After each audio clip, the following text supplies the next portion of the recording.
நாளைக்கான வீடியோக்கான ஒரு ப்ரோமோ தாங்க வந்திருக்கு. ப்ரோமோ வந்து சூப்பரா இருந்துச்சு அப்படி தாங்க சொல்லணும். இந்துவோட தங்கச்சின்னு சொல்லிட்டு ஸ்வேதான்னு ஒரு பொண்ண வந்து கூட்டு வந்திருக்காங்க. அது யாரோட ஆளு? அது எப்படி வந்தாங்க? என்ன ஏதுன்னு பார்க்குறதுக்கு சேனலை மட்டும் மறக்காம லைக் அண்ட் சப்ஸ்கிரைப் மட்டும் பண்ணிருங்க. ஃபஸ்ட்டு எடுத்தோடனேயுமே வந்து நம்ம எழில் இருக்கார்ல, எழில் வந்து வீட்டுக்குள்ளே வந்து ஒரு பொண்ணை வந்து கூட்டு வர மாதிரி தான் காட்டிக்கிட்டு இருக்காங்க. அந்த இடத்துல ஹாலில் தான் எல்லாருமே இருக்காங்க. பார்த்துட்டு நம்ம கனகவள்ளி அம்மா வந்து கேட்குறாங்க, "எப்பா இது யாருப்பா? புதுசாக ஒரு பொண்ணை கூட்டு வந்திருக்க?" அப்படிங்கிற மாதிரி வந்து கேட்டவனையும், "அம்மா இது வந்து ஸ்வேதாம்மா, ஸ்வேதா இது வந்து நம்ம இந்து இருக்கால, இந்துவோட தங்கச்சி, அவளை தான் கூட்டு வந்திருக்கேன். இனிமேல் வந்து இந்துவோட சொத்து எல்லாமே வந்து இங்கே தான் போக போகுது. யாருக்கு போக போகுதுன்னா நம்ம ஸ்வேதாவுக்கு தாம்மா போக போகுது. உயில் எழுதி வச்சுட்டு உயில் எழுதி வச்சுட்டு போயிருக்காள இந்து, அதுபடி பார்த்தா ஸ்வேதாவுக்கு தான் எல்லா சொத்தும் போக போகுது." அப்படிங்கிற மாதிரி சொல்லிக்கிட்டு இருக்காங்க.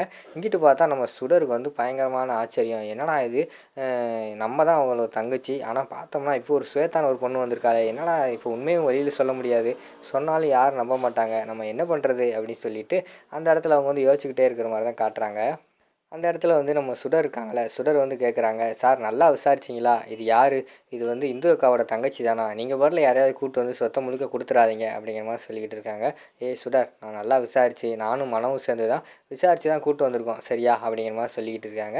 உடனே அப்போவே டவுட் வந்துடுது, மனம் இதில் வந்து இன்வால்வ் ஆகியிருக்காங்க அப்படின்னு சொல்லிட்டு நம்ம சுடருக்கு வந்து தெரிஞ்சிடுது. அடுத்த ரூமில் வந்து ஸ்வேதா இருக்கிற மாதிரி தான் காட்டிக்கிட்டு இருக்காங்க. அந்த இடத்துக்கு வந்து மனம் வந்து போகிறாங்க. "ஏய் யாருடி நீ? உண்மையை சொல்லு." அப்படிங்கிற மாதிரி சொல்லிக்கிட்டு இருக்காங்க. "யார் நானா? நான் தான் இந்துவோட தங்கச்சி ஸ்வேதா." அப்படிங்கிற மாதிரி சொல்லிகிட்டு இருக்காங்க. என்னது ஸ்வேதாவா அப்படின்னு சொல்லிட்டு கக்க பக்கம் சிரிக்க ஆரம்பிச்சிடுறாங்க. அங்கிட்டு பார்த்தா அவங்களும் சிரிச்சுக்கிட்டு இருக்காங்க. புதுசாக வந்தாங்களே பொண்ணு, அந்த பொண்ணு ஸ்வேதாவும் சிரிச்சுக்கிட்டு இருக்காங்க. சிரிச்சுக்கிட்டு இருக்கிறத பார்த்தோன்னே 2 பேர் கூட்டுக்கலவாணின்னு எல்லாத்துக்குமே தெரிஞ்சு போச்சு, அதாவது பார்க்குற நமக்கு. உடனே, "ஏய் உன்னை கூட்டு வந்தது எதுக்காகன்னு தெரியுமா?" அப்படிங்கிற மாதிரி சொல்லிக்கிட்டு இருக்காங்க. "தெரியாமல் இருப்பேனா?" அப்படின்னு ஸ்வேதா சொன்னோடனே, இருந்தாலும் திருப்பியும் ஒரு தடவை சொல்கிறேன், இந்து இருக்கால இந்த வீட்டில், எழிலோட ஒய்ஃபு, அவள் வந்து இறந்து போயிட்டா. இறந்து போகிறதுக்கு முன்னாடி பார்த்தோம்னா தன்னோட சொத்து, தனக்கு வர பங்கு எல்லாமே வந்து அவள் குடும்பத்துக்கு தான் அப்படின்னு சொல்லிட்டு எழுதி வச்சுட்டு போயிட்டா. இப்போ அந்த சொத்தை அடையிறதுக்கு தான் நான் உன்னையே ரெடி பண்ணியிருக்கேன் சரியா? நீ வந்து இப்போ வந்து இந்துவோட தங்கச்சியாக நடிக்க போகிற. இந்த சொத்து இன்னும் கொஞ்சம் நாள் கழித்து நம்ம கைக்கு வந்துடும். வக்கீல் வந்து உயில் வந்து முடிய போகுது அப்படிங்கிற மாதிரி சொல்லியிருக்காரு. அது முடிகிறதுக்குள்ளே உன் கையில் தான் கண்டிப்பாக எழில் வந்து அந்த சொத்தெல்லாம் ஒப்படைப்பார் சரியா? உனக்கு தேவையான காசை நீ வாங்கிட்டு அந்த சொத்தை எல்லாம் என் கையில் கொடுத்துட்டு போயிடணும். அது வரைக்கும் இந்த வீட்டில் வந்து யாருக்குமே டவுட் வரக்கூடாது, சூப்பராக நடிக்கணும் சரியா? அப்படிங்கிற மாதிரி வந்து மனோகரி சொல்கிறாங்க.